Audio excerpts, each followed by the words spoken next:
بسم الله الرحمن الرحيم نحمده ونصلي على رسوله الكريم أما بعد فقد قال الله تبارك وتعالى في القرآن المجيد والفرقان الحميد إنك لعلى خلق عظيم وقال النبي صلى الله عليه وسلم إنما بعثت لأتمم مكارم الأخلاق أو كما قال عليه الصلاة والسلام.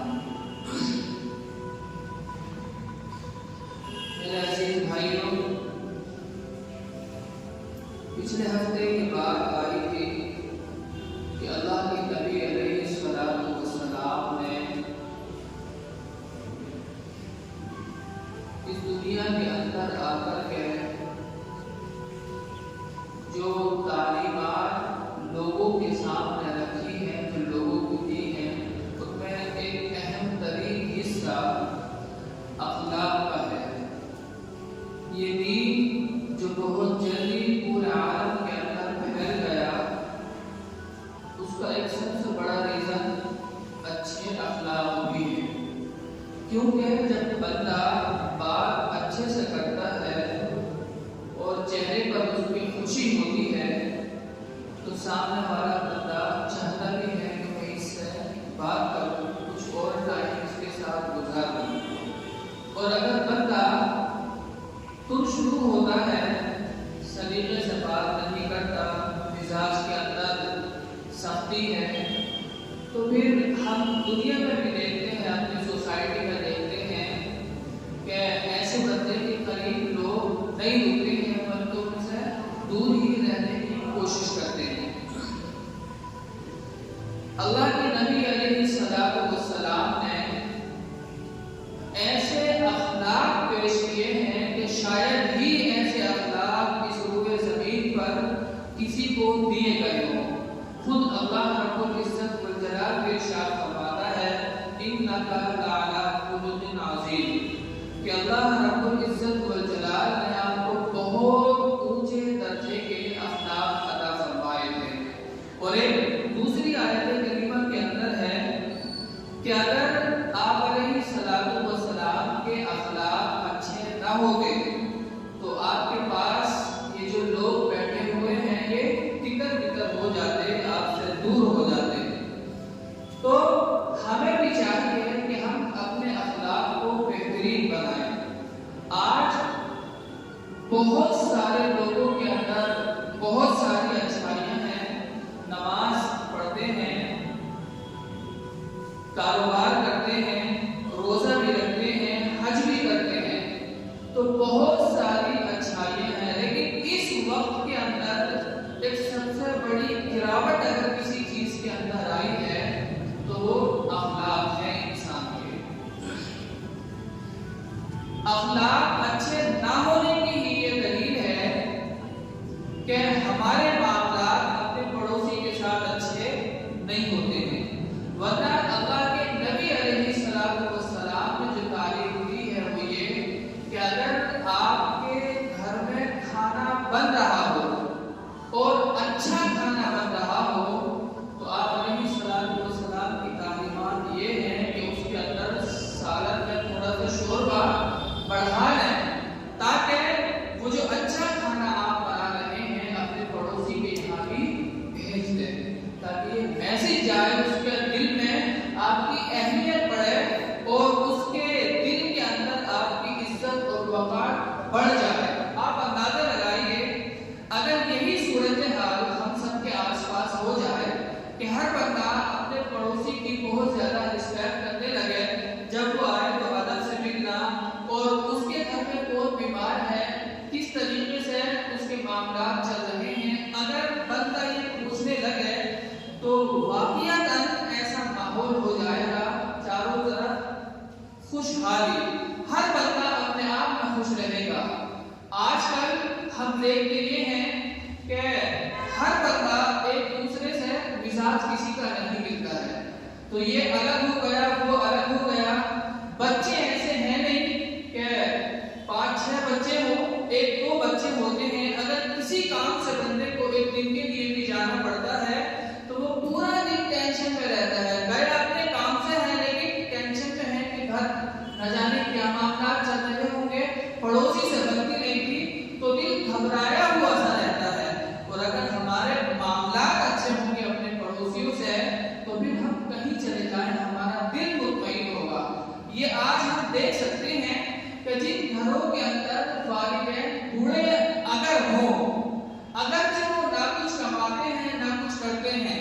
لیکن ان کی اولاد بے دھڑک باہر چلی جاتی ہے اور ان کا دل مطمئن رہتا ہے کہ والد صاحب یہ میری والدہ گھر کے اندر ہیں تو میرے بچے محفوظ ہیں۔ یہ اس لیے کیونکہ اللہ کے نبی صلی اللہ علیہ وسلم نے تعلیم دی ہے اچھے اخلاق کو بنانے کی۔ آج بدقسمتی سے ہر بندے کے اخلاق بہت زیادہ خراب ہو گئے ہیں۔ نتیجہ کیا ہوا؟ میں نے اس کو دھوکہ دیا، کل کو وہ مجھ کو دھوکہ دے گا۔ میں نے اس کے ساتھ بدتمیزی کی، میں نے اس کے والد کو گالی دی، تو میں چاہے کتنا عزت دار ہوں، میرے باپ کتنے عزت دار ہیں، یہ بندہ لوٹ کے جواب میں میرے والد کو بھی گالی دے گا۔ تو اگر ہم کسی کے ساتھ اچھے اخلاق سے پیش آئیں گے تبھی تو سامنے والا بھی اچھے اخلاق کے ساتھ ہمارے ساتھ معاملہ کرے گا۔ آج جب ہم مارکیٹ میں نکلتے ہیں تو آپ کو سینکڑوں مسلمان ایسے مل جائیں گے جو جھوٹ بول کر کاروبار کرتے ہیں، جبکہ اللہ کے نبی صلی اللہ علیہ وسلم کی یہ تعلیم ہے ہی نہیں۔ اللہ کے نبی علیہ السلام نے ایک مرتبہ 3 مرتبہ قسم کھائی اور کہا کہ اس بندے کا ایمان نہیں ہے جو جھوٹ بولتا ہو۔ اور آج ہم دیکھتے ہیں اپنے آس پاس جھوٹ ایسے بولتے ہیں بندے کہ جیسے یہ کوئی غلط بات ہی نہیں ہے۔ کاروبار کے اندر اتنا جھوٹ ملا ہوا ہے، اگر کسی کو پیمنٹ دینی ہے یا کچھ پیسے دینے ہیں تو ہاں ابھی آدھے گھنٹے بعد فون کرنا، 1 گھنٹے بعد فون کرنا، اسی طریقے سے ٹال مٹول ہوتی رہتی ہے۔ اور اتفاق سے اگر آپ نے کسی کے ساتھ بہت زیادہ ہمدردی کر دی، ایک بندہ غریب ہے یا اس کا کام اٹکا ہوا ہے، اس نے کہا کہ بھائی مجھے کچھ پیسے چاہیے، تو اس بندے کے دل میں رحم آیا، ترس آیا، فوراً اٹھا کے، ضرورت اسے بھی تھی لیکن پھر بھی اس نے اس کی ضرورت پوری کرنے کے لیے دے دیے۔ آج کے حالات میں اگر ہم دیکھیں تو یہ بندہ جس نے اس سے پیسے ادھار لیے ہیں، اب یہ جب اس سے مانگتا ہے تو یہ جناب دینے کے لیے تیار ہی نہیں ہے۔ انہیں ایسا لگ رہا ہے اب کہ شاید یہ مجھ سے ادھار مانگ رہا۔ آپ دیکھیے، اندازہ لگائیے، اس بندے نے آپ کی ضرورت کو نکالا ہے، آپ کی ضرورت پوری کی ہے، اب یہ بیچارہ اپنے پیسے جب مانگ رہا ہے تو ان صاحب کو اتنا برا لگ رہا ہے، ایسے کہ جیسے یہ ان سے ادھار مانگ رہا ہے یہ بندہ جس نے پیسے دیے تھے۔ ہم اپنی سوسائٹی میں دیکھ سکتے ہیں، آس پاس میں دیکھ سکتے ہیں، سینکڑوں لوگ ایسے مل جائیں گے۔ اس بندے نے آپ کی ضرورت نکالنے کے لیے یہ کام کیا تھا، آپ کے ساتھ ہمدردی کی تھی، آپ کو تو یہ چاہیے تھا۔ اور اللہ کے نبی صلی اللہ علیہ وسلم کی تعلیم بھی یہ ہے کہ جب وعدہ کرو تو پھر وعدہ خلافی نہ کرو۔ مثال کے طور پر دکاندار ہوتے ہیں، کرایا جاتا ہے عام طور پر، تو ایک ڈیٹ فکس ہوتی ہے کہ بھائی اس تاریخ تک آپ دکان کا کرایہ دے دیں۔ اب یہ دکاندار ہے، کاروبار ٹھیک ٹھاک چل رہا ہے لیکن ٹال مٹول گیا، کل لے لینا، پرسوں لینا، اسی طریقے سے پھر کیا ہوتا ہے، آپس کے معاملات خراب ہوتے ہیں۔ کل کو یہی دکاندار آپ سے جب دکان خالی کرائے گا تو آپ ادھر ادھر لوگوں سے کہو گے، اس کی برائی کرو گے کہ یہ بندہ جب میرا کاروبار شروع ہوا تو یہ مجھ سے دکان خالی کرانے لگا، جبکہ ایسے اسباب خود پیدا کیے ہیں۔ آپ وقت پہ کرایہ دیں۔ اسی طریقے سے ایک دکاندار وہ ہے کہ جو ٹائم پہ پیسے دیتا ہے، لیکن اتفاق سے آپ مان لیجئے کہ اس مہینے کچھ ہلکا رہا کاروبار، اس نے کہا کہ بھائی 2-3 دن رک جائیں، میں آپ کا کرایہ دے دوں گا۔ اس سے پہلے کبھی اس نے ایسا کام نہیں کیا، لیکن اس بار مجبوری ہو گئی، تو اب مالک کو بھی چاہیے کہ اس کے ساتھ نرمی کا معاملہ کرے، اس کو موقع دے۔ یہ اللہ کے نبی صلی اللہ علیہ وسلم کی تعلیمات ہیں۔ اللہ کے نبی نے اپنے کو اپنے غیروں کے ساتھ بھی ہمدردی کی ہے۔ ایک مرتبہ ایک چھوٹا بچہ، اس نے دیکھا کہ اس کی ماں کے جسم کے اوپر جو کپڑے ہیں وہ کپڑے پھٹ گئے ہیں، اور اس کا ایک چچا تھا، والد دنیا سے رخصت ہو گئے تھے، چچا مالدار تھا، تو جب بندہ 8-10 سال کا ہو جاتا ہے بچہ تو کچھ نہ کچھ سمجھ بوجھ اس کے اندر آنے لگتی ہے۔ اس نے دیکھا کہ میری ماں کے جسم کے اوپر جو کپڑا ہے وہ پھٹ گیا ہے، تو اس کو غیرت آئی، اس کو شرم آئی کہ میں انتظام کروں گا۔ بہرحال جیسے کہ ہر کسی کو امید ہوتی ہے، سب سے پہلا بندہ کس کی طرف رخ کرتا ہے؟ اپنوں کی طرف۔ تو اس نے سوچا میرے چچا کے پاس میں جاتا ہوں اور ان سے کہوں گا کہ چچا جان، والدہ کے جسم پر جو کپڑے ہیں وہ پھٹ گئے ہیں، اس کی وجہ سے ان کا جسم نظر آتا ہے، میں یہ چاہتا ہوں کہ آپ ایک کپڑا مجھے دے دیں تاکہ میں اپنی والدہ کے جسم کو ڈھانپ دوں۔ یہ بندہ بھی کافر ہے اور یہ بچہ بھی ایمان اللہ کے نبی صلی اللہ علیہ وسلم پر ابھی نہیں لایا ہے۔ بہرحال چچا نے اس کو بھگا دیا وہاں سے، جو بھی الفاظ انہوں نے کہے ہوں انہوں نے اس کو وہ چادر یا کپڑا نہیں دیا۔ اب یہ بچہ غمگین راستے میں اداس آ رہا تھا، تو ایک صاحب نے راستے میں پوچھا کہ بیٹے کیا بات، بڑے غمگین ہو، بڑے مایوس سے لگ رہے ہو؟ تو اس نے پوری بات کہی کہ ایسے ایسے میرے والد نہیں ہیں اور ہم بہت غریب اور کمزور لوگ ہیں، میری والدہ کے جسم پر جو کپڑے ہیں وہ پھٹ گئے ہیں۔ میں بڑی امید کے ساتھ اپنے چچا کے پاس گیا تھا کہ شاید وہ کوئی چادر یا کوئی کپڑا دے دیں تاکہ میں وہ اپنی والدہ کے جسم پر ڈال دوں، ان کا جو جسم ہے وہ چھپ جائے، لیکن انہوں نے صاف منع کر دیا تو میرا دل ٹوٹ گیا۔ تو ان صاحب نے کہا کہ ایک بندہ ہے، اگر تم اس کے پاس جاؤ گے مجھے امید ہے وہ تم کو نا امید نہیں کرے گا، وہ تم کو دے ہی دے گا، تمہاری مدد کر ہی دے گا۔ صحن کعبہ، حرم شریف میں جانا، وہاں دیکھنا کہ ایک بندہ بیٹھا ہوا ہوگا، ان کا نام محمد ہے، جو بندہ بھی اپنی ضرورت ان کے پاس لے کر کے جاتا ہے تو کبھی خالی ہاتھ واپس نہیں آتا۔ اب یہ بندہ پہلے اپنی والدہ کے پاس گیا اور کہا کہ چچا نے تو منع کر دیا، وہ بالکل صاف مجھے جھڑک دیا، بڑے غلط طریقے سے مجھ سے بات کی، تو میں آ گیا۔ لیکن ایک صاحب مجھے رستے میں مل گئے اور انہوں نے بتایا کہ محمد نام کے ایک صاحب ہیں اور وہ خانہ کعبہ کے پاس بیٹھے ہوئے ہیں، اور جو بندہ بھی ان سے کوئی سوال کرتا ہے تو کبھی بھی اس کو منع نہیں کرتے ہیں، کچھ نہ کچھ دے ہی دیتے ہیں۔ تو جب اس عورت نے سنا تو کہا کہ بیٹے وہ تو ایسے آدمی ہیں کہ جب لوگ ان سے بات کر لیتے ہیں تو وہ لوگوں کا دین ہی چھین لیتے ہیں، اس لیے ان کے پاس بالکل نہ جانا۔ تو بچہ تھوڑا سمجھدار تھا، باشعور تھا، اس نے کہا کہ والدہ میرے پاس ایک آئیڈیا ہے، آپ اس سے بے فکر رہیں، میں دین تو کبھی بھی اپنا نہیں بدلوں گا، جس طریقے سے میرے باپ دادا نے بتوں سے وفاداری کی ہے میں بھی اپنے بتوں سے وفاداری کروں گا۔ بہرحال یہ بچہ گیا، آپ علیہ الصلوۃ والسلام بیٹھے ہوئے تھے، پاس صحابہ بیٹھے ہوئے تھے، اور اس بچے نے جاتے ہی کہا کہ محمد کون ہے؟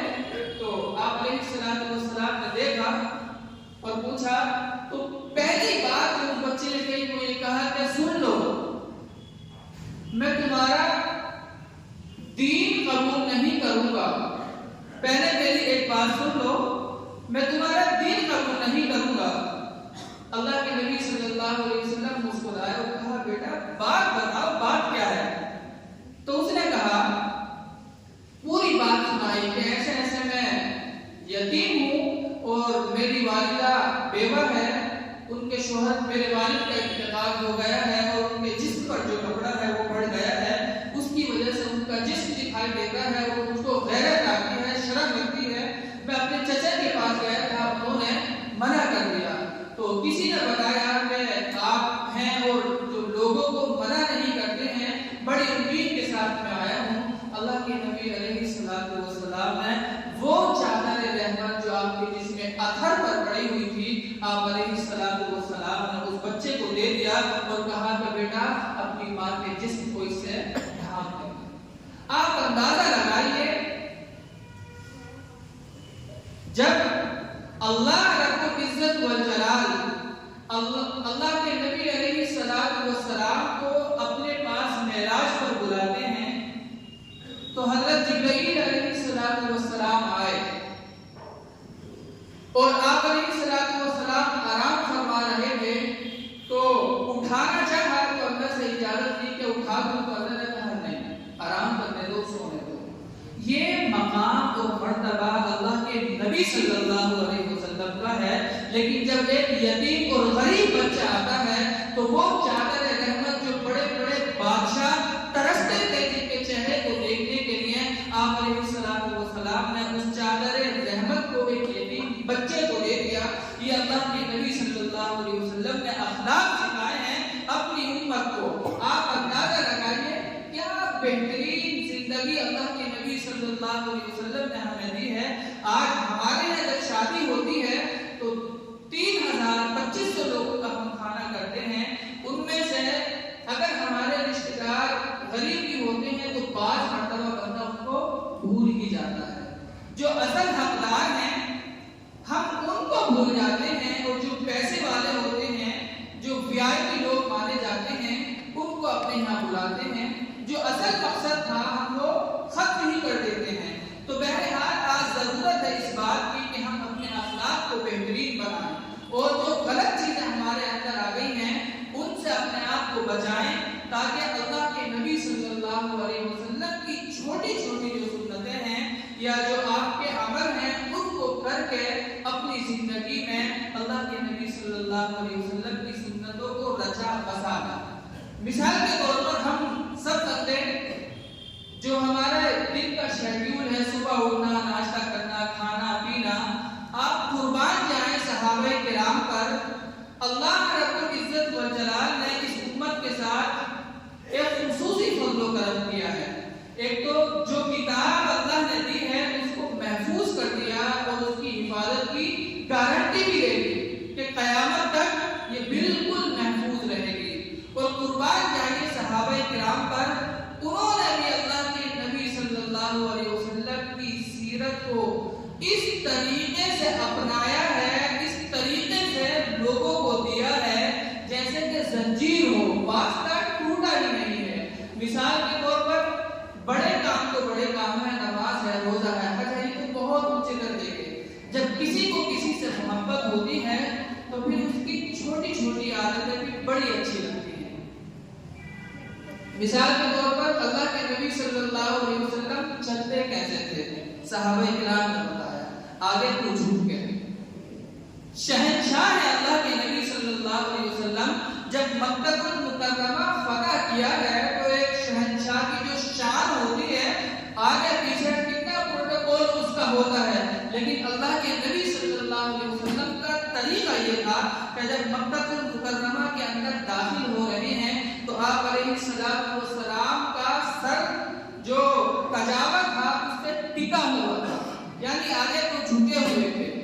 یہ اللہ کے نبی نے تعلیم دی ہے کہ اگر تم کو بہت عزت مل جائے، بہت شہرت مل جائے، بہت پیسہ تمہارے پاس آ جائے، تم وقت کے بادشاہ بن جاؤ، تو کہیں غرور اور تکبر کے اندر آ کر کے تم رعایت پر ظلم و زیادتی نہ کر دینا۔ یہ اللہ کے نبی صلی اللہ علیہ وسلم نے تعلیم دی ہے۔ اور دیکھیے اس سے بڑھ کر کے جب مکہ المکرمہ سے اللہ کے نبی کو نکالا مشرکین مکہ نے، تو آپ علیہ السلام کی خواہش یہ تھی کہ جب میں مکہ سے جا رہا ہوں تو کم سے کم خانہ کعبہ کے اندر 2 رکعت نفل نماز پڑھ لوں۔ اس وقت حضرت عثمان رضی اللہ تعالیٰ عنہ صحابی پاک میں ایمان لے کر کے آئے ہیں، صحابی ہیں، ان کے پاس خانہ کعبہ کی چابی رہا کرتی تھی۔ تو جانے سے پہلے اللہ کے نبی نے یہ خواہش ظاہر کی کہ عثمان مجھے چابی دے دو، میں خانہ کعبہ میں 2 رکعت نفل نماز پڑھ لوں۔ انہوں نے جھڑک دیا، منع کر دیا، نہیں چابی نہیں دوں گا۔ کیوں؟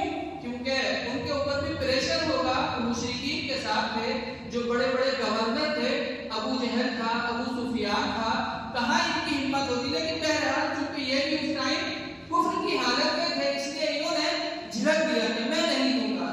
اللہ کے نبی صلی اللہ علیہ وسلم نے کچھ نہیں کہا، ایسی آ گئے، لیکن دل کے اندر ایک حسرت تھی کہ اگر اس کے اندر نفل نماز پڑھ لیتا تو ذرا اچھا ہوگا۔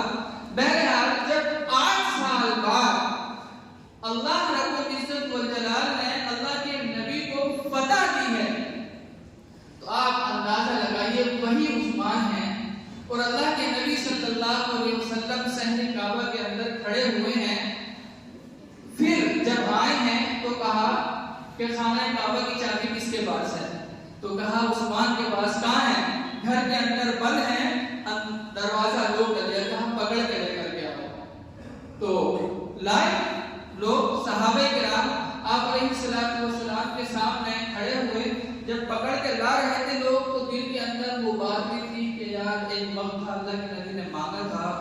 چابی مانگی تھی، اگر میں نے دے دیا ہوتا تو شاید کچھ نہ کچھ آج رحم دلی ہو جاتی. تو دل کے اندر وہ بات آ رہی تھی کہ آج خیر نہیں ہے، ہو سکتا ہے آج سر جدا کر دیا جائے تن سے. لیکن اللہ کے نبی صلی اللہ علیہ وسلم کے پاس جب وہ آئے، کہا کہ عثمان چابی لاؤ. چابی لی، آپ نے دروازہ کھولا، اندر گئے، جو بت تھے اس کو صاف کیا، نماز پڑھی. اس کے بعد آ کر کے وہی چابی دوبارہ حضرت عثمان رضی اللہ تعالیٰ عنہ کو دی. کہا کہ تم اس کے مستحق ہو اور قیامت تک یہ چابی تمہارے ہی پاس رہے گی. اس سے بڑا اعزاز اور کیا ہو سکتا ہے؟ جس بندے نے بالکل منع کر دیا ہو کوئی چیز دینے کے لیے، اور آپ علیہ السلام نے ایسی سعادت ان کو بخشی ہے کہ قیامت تک کے لیے خانہ کعبہ کی چابی ان کے خاندان میں رہے گی. اس سے بڑی سعادت اور خوش نصیب انسان کے لیے اور کیا ہو سکتی ہے؟ تو جن لوگوں نے اللہ کے نبی صلی اللہ علیہ وسلم کو محروم کیا، اللہ کے نبی نے ان کو اتنا نوازا کہ ہم تصور نہیں کر سکتے. آپ اندازہ لگائیے، حضرت بلال حبشی رضی اللہ تعالیٰ عنہ ایک غلام تھے، اور اتنی سخت تکلیفیں ان کو دی گئی ہیں جب وہ ایمان لے کر کے آئے ہیں، لیکن اپنے ایمان سے وہ نہیں پھرے. ایک مرتبہ کا واقعہ ہے. بہرحال جب اللہ کے نبی صلی اللہ علیہ وسلم نے اس کی صفائی کی، نماز پڑھی، تو بلایا کہ بلال کہاں ہے؟ تو بلال رضی اللہ تعالیٰ عنہ پیچھے لشکر میں تھے. تو بلایا گیا، آئے اور کہا کہ خانہ کعبہ پر چڑھو اور اذان دو. دل ہی دل میں سوچ رہے ہیں کہ بلال کہاں تو ایک غلام تھا، اور آج کیا مقام اور مرتبہ ہے کہ اللہ کے نبی صلی اللہ علیہ وسلم کہہ رہے ہیں کہ خانہ کعبہ پر چڑھو اور اس پر چڑھ کر کے اذان دو. تو جب اس کپڑے کو پکڑا انہیں چڑھنے کے لیے، تو انہیں ماضی میں کی ہوئی ان کے ساتھ حرکت یاد آ گئی. ایک مرتبہ حضرت بلال رضی اللہ تعالیٰ عنہ شروع میں جب یہ غلام تھے، بعد میں اللہ کے نبی نے پیسے دے ان کے آزاد کرا دیا تھا. جب یہ غلام تھے تو ایک مرتبہ جی چاہا کہ یار خانہ کعبہ کو کم سے کم چھو کے دیں. تو جب یہ قریب گئے اور اس کو چھوا، تو ابو جہل، عتبہ، جو بڑے بڑے جرنیل تھے اس وقت، انہوں نے کہا کہ اتنی مجال تو ایک معمولی سے غلام ہو کے خانہ کعبہ کو چھو رہا ہے، اور اتنا مارا کہ انہیں بے ہوش کر دیا. اور پھر اللہ کے نبی صلی اللہ علیہ وسلم کی وہ بات یاد آئی جو کام کر رہے تھے، چڑھ رہے تھے، کہ ایک دور وہ تھا کہ لوگ اتنی ظلم و زیادتیاں کر رہے تھے غلاموں پر، اور آج ایک دور وہ ہے کہ اللہ کے نبی صلی اللہ علیہ وسلم کی غلامی میں کیا ہے. اللہ کے نبی کی جوتیوں کی برکت یہ ہے کہ آج اللہ کے نبی کہہ رہے ہیں کہ بلال خانہ کعبہ پر چڑھو اور اس پر چڑھ کر کے اذان دو. یہ اللہ کے نبی صلی اللہ علیہ وسلم کا مقام اور مرتبہ ہے. میرے عزیزو، ہم بھی اسی نبی کو ماننے والے ہیں اور انہی صحابی کو ماننے والے ہیں جنہوں نے اللہ کے نبی کو مانا ہے. تو ہمیں بھی چاہیے کہ آپ صلی اللہ علیہ وسلم کی چھوٹی چھوٹی عادتوں کو بھی اپنی زندگی کے اندر شامل کر لیں. ہم اتنا تو ہمارے بس کی بات نہیں ہے، کیونکہ ہم بھی یہ چاہتے ہیں، مزاج ہم نے یہ بنا لیا ہے، دین سے دوری، اسلام سے بے رغبتی اتنی ہو گئی ہے. ہم یہ نہیں چاہتے کہ کوئی مولوی صاحب ہمیں بتائے کہ اللہ کے نبی کی سنت یہ تھی کہ جب بیٹھو تو ساتھ میں کھانا کھایا کرو، جب چلو تو جھوم کے چلا کرو، جب کسی سے بات کرنی ہو. اپنے یہاں کیا ہوتا ہے، جیسے میں نے کہا بھائی، تو میں نے صرف اس طریقے سے گھوم کے اپنی موڑی، اپنا سر گھما لیا اور اس طریقے سے بات کر لی، جی کیا بات ہے. اللہ کے نبی کا طریقہ یہ تھا کہ اگر کوئی بلا کر آپ صلی اللہ علیہ وسلم کو یہ نام دیتا تو اس طریقے سے نہیں کرتے تھے، بلکہ اس طریقے سے ہوتے تھے. آپ اندازہ لگائیے، یہ ادب سکھایا ہے اللہ کے نبی صلی اللہ علیہ وسلم. کبھی بھی مجلس میں پیر نہیں پھیلائے. آپ کو سینکڑوں بندے مسجد کے اندر ایسے مل جائیں گے جو بیٹھتے ہیں تو پیر پھیلا کرتے ہیں. مجبوری ہے، کوئی بات نہیں، لیکن سینکڑوں بندے ایسے مل جائیں گے، نہ ادب کا معلوم ہے، نہ سلیقے کا معلوم ہے. کرسی پہ بیٹھتے ہیں، ٹیپ لگا کے، پیر آگے ہیں، تسبیح چل رہی ہے یا کچھ اور کام کر رہے ہیں. جب ہم مسجد میں بیٹھے ہیں یا قرآن ہمارے ہاتھ میں ہے تو سلیقہ، تہذیب، آپ اندازہ لگائیے کس دربار میں آئے ہو. آپ اگر ابھی کسی سی ایم کے آفس جانا ہو تو آپ اپنا حلیہ ہی بدل دو گے، ایسے کپڑے پہنو گے، ایسا پرفیوم لگاؤ گے، اور وہاں جا کے موبائل ہو سکتا